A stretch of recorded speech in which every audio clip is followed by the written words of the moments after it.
एक गांव में पुट्ठा नाम का एक आलसी गुस्सैल व्यक्ति रहता था। वैसे तो वो एक मजदूर था, लेकिन सिर्फ नाम का। पुट्ठा की पत्नी शर्मीली दूसरों के खेतों में काम करके घर का गुजारा चलाती थी। जून का महीना था।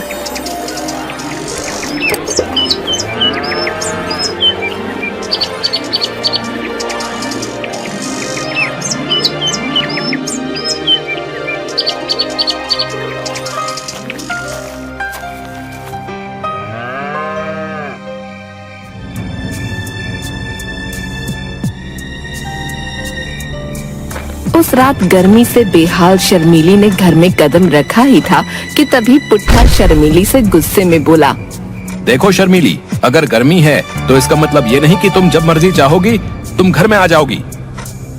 पुट्ठा की बात सुनकर शर्मीली का गुस्सा 7वें आसमान पर पहुंच गया। एक तो मेरा गर्मी के मारे बुरा हाल है, ऊपर से तुम काम धंधा कुछ करते नहीं हो। अगर इतनी गर्मी में पत्नी काम कर रही है तो उल्टा रौब झाड़ रहे हो। रोब नहीं झाड़ रहा शर्मीली, टाइम देखो, रात के 8 बज रहे हैं। ये कोई वक्त है घर आने का? पड़ोस की निर्मला ताई के घर पर थी, वहाँ कूलर की हवा खा रही थी, इसलिए आने में देर हो गई। तो फिर क्यों आ गई?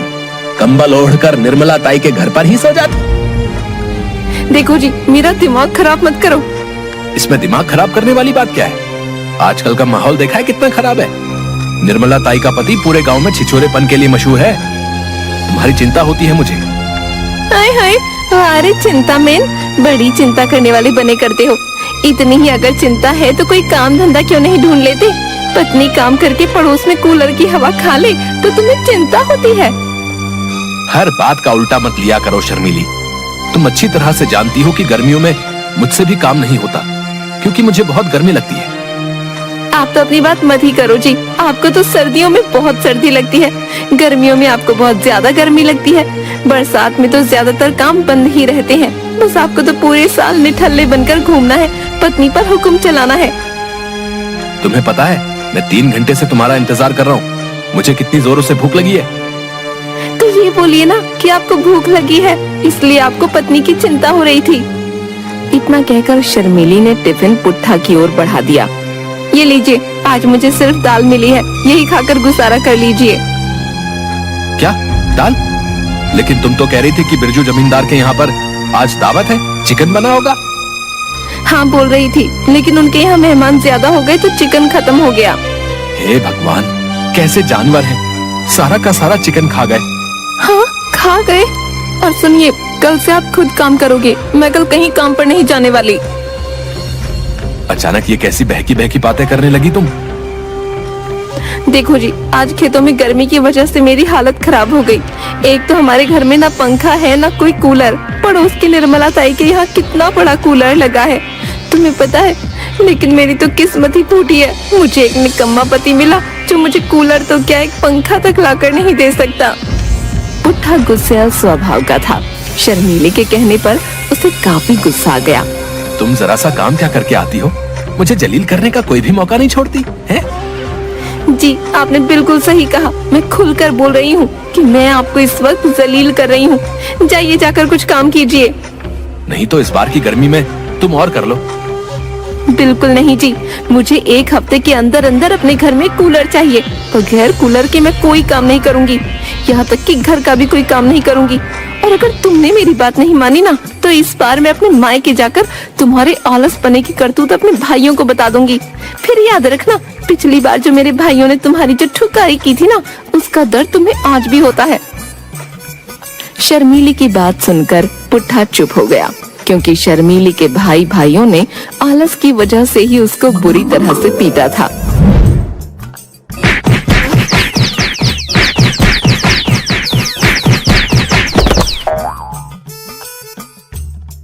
पुट्ठा रात भर सोचता रहा कि कूलर का इंतजाम कहाँ से होगा।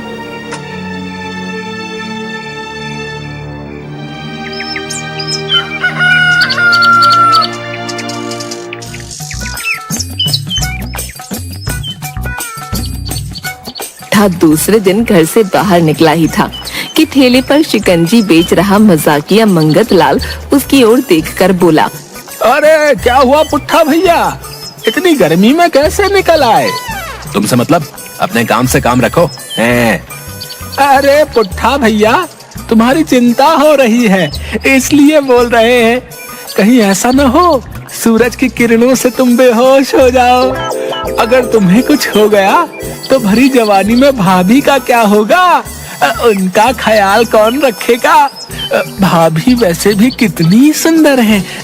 गांव वाले भाभी को छेड़ छेड़ कर उनका बुरा हाल कर देंगे। हाँ, पुट्ठा पत्नी की बात को लेकर वैसे ही बहुत परेशान था। मंगत लाल के मजाक ने उसका पारा हाई कर दिया। पुट्ठा ने एक जोरदार चांटा मंगत लाल के गाल पर जड़ दिया।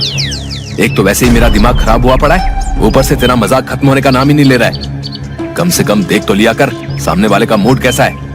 तभी वहाँ पर गांव का मुखिया आ गया। अरे क्या हो गया पुट्ठा, क्यों बेचारे मंगत लाल को मार रहा है? देखिए ना मुखिया जी, मैंने थोड़ा सा मजाक क्या किया, पुट्ठा भाई ने तो मेरे गाल पर चांटा ही जड़ दिया। पुट्ठा ये सब क्या है? मंगत लाल भी हमारे ही गांव का है। तुम्हें किसी को इस तरह से चांटा मारने का कोई अधिकार नहीं। मुखिया जी, एक तो वैसे ही मैं परेशान था, ऊपर से ये मुझ पर मजाक किए जा रहा है। अबे अगर कोई तुझसे मजाक करेगा तो तू उसको थप्पड़ मार देगा क्या? हैं? अभी मैं तुझसे अगर मजाक करूं तो क्या तू मेरे भी थप्पड़ मारेगा? आपको कैसे थप्पड़ मार सकता हूं? तो तू आदमी देखकर सबको मारता है। मुखिया जी, आप तो जानते हैं मुझे गर्मी बर्दाश्त नहीं होती। ऊपर से मेरी पत्नी ने 1 हफ्ते का मुझे अल्टीमेटम दिया है। उसने बोला है कि अगर 1 हफ्ते के अंदर अंदर मैंने उसे कूलर खरीद के नहीं दिया तो वो कोई काम नहीं करेगी, और ऊपर से अपने भाइयों से मुझे पिटवाएगी, सो अलग। पुट्ठा की बात सुनकर मुखिया मूंछ पर ताव देता हुआ हंसता हुआ बोला, तो यह बात है, और तू ये सोच सोच कर चिंता कर रहा होगा कि तेरी औकात तो पंखा खरीदने की भी नहीं है, तो तू कूलर कहाँ से ला कर देगा? क्योंकि मेहनत मजदूरी तो तुझसे होती नहीं है। ऐसी बात नहीं है मुखिया जी, इस साल गर्मी ज्यादा पड़ रही, नहीं तो। हाँ पता है, गर्मी में तुझसे काम नहीं होता, और सर्दी में तुझे सर्दी बहुत लगती है, और बरसात में ज्यादातर काम बंद ही रहते हैं। अरे तेरी ये नौटंकी बहुत ज्यादा पुरानी हो गई। वैसे तेरी पत्नी ने कुछ गलत नहीं कहा। आप तो गांव के मुखिया हैं, मेरी मदद करने के बजाय आप उल्टा मेरी पत्नी की तरफदारी कर रहे हैं। देख पुट्ठा, मैं अच्छी तरह से जानता हूँ कि तू कोई काम धंधा तो कर नहीं सकता। आधे घंटे अगर तू धूप में काम करेगा तो तुझे बेहोश होने से कोई नहीं बचा सकता। हाँ, तू सिर्फ एक काम कर सकता है, दूसरों को मूर्ख बनाने का है, जैसा कि तू हम सबको और अपनी पत्नी को मूर्ख बनाता रहता है। इतना कहकर मुखिया वहाँ से हंसता हुआ चला गया।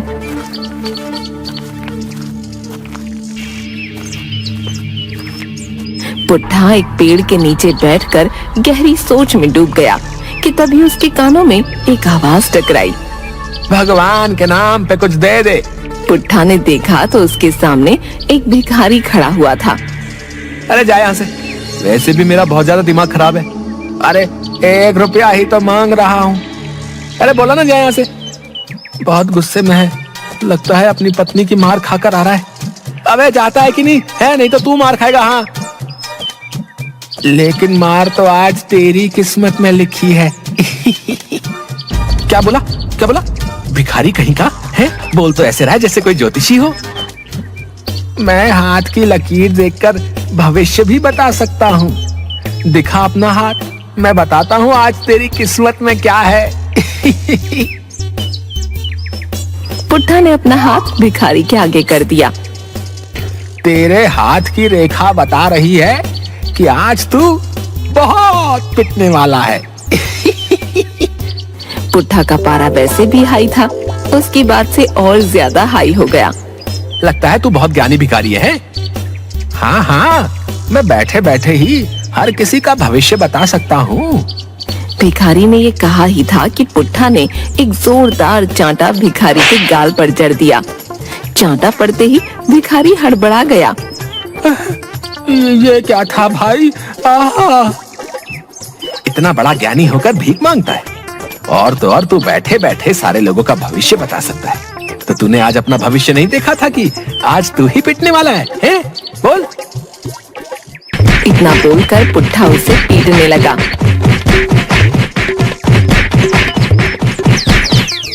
भिखारी पुट्ठा के पैरों पर गिर गया। मुझे माफ कर दो भाई, वो क्या है ना, इस धंधे में बहुत कमाई है। अगर तुम भी इस धंधे में आ गए तो कुछ ही दिनों में अमीर हो जाओगे। हाँ। भिखारी की बात सुनकर पुट्ठा ने अपने हाथ रोक लिए और कुछ सोचकर कहा, क्या वाकई इस धंधे में बहुत कमाई है? हाँ। और अगर पकड़े गए तो? ऐसा कुछ नहीं होता, इंसान बहुत अंधविश्वासी होता है। भिखारी वहां से चला गया।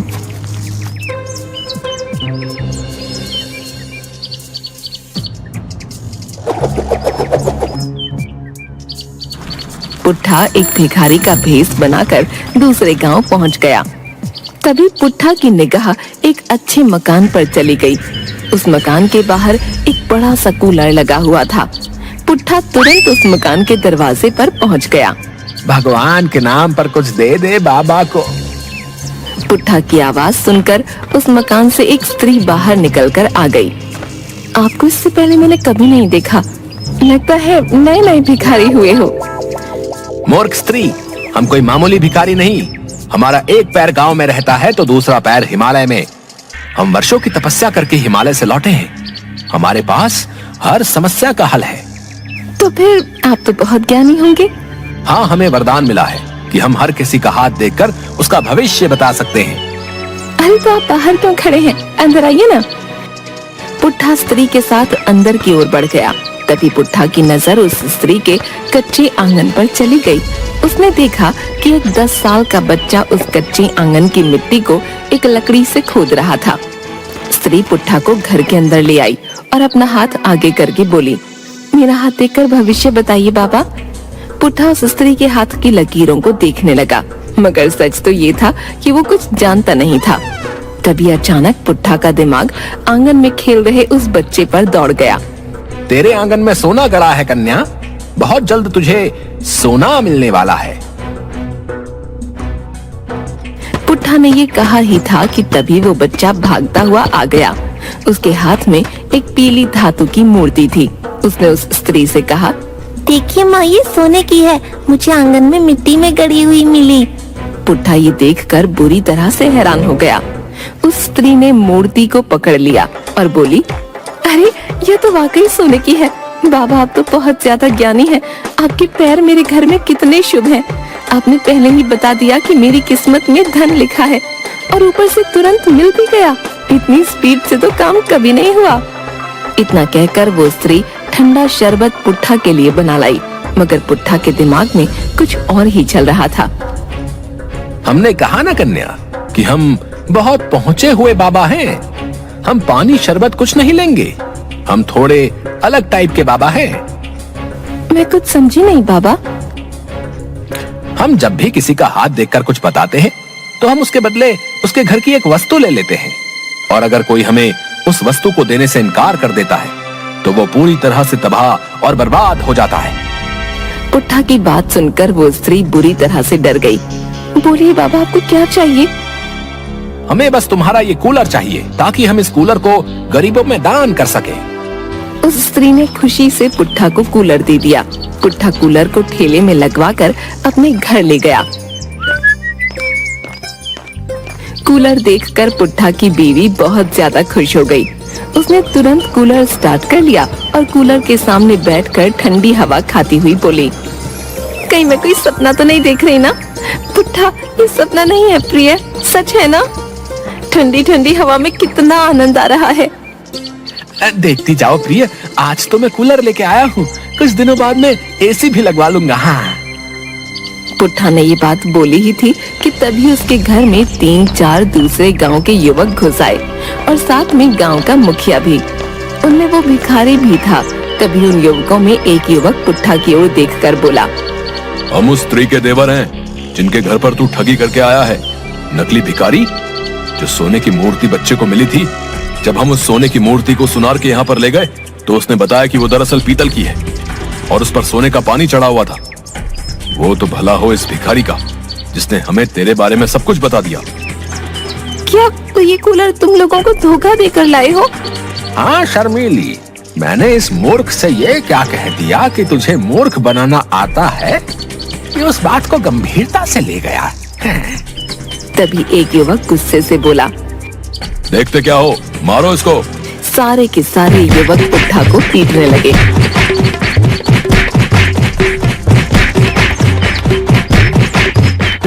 मुखिया ने पुट्ठा को बड़ी मुश्किल से बचाया।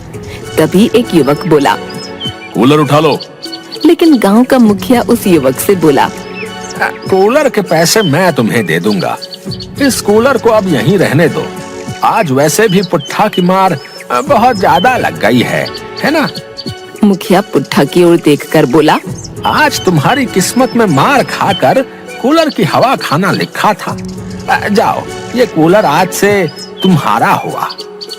इतना कहकर मुखिया और वो सब वहाँ से चले गए। लेकिन पुट्ठा के घर में कूलर लग गया था।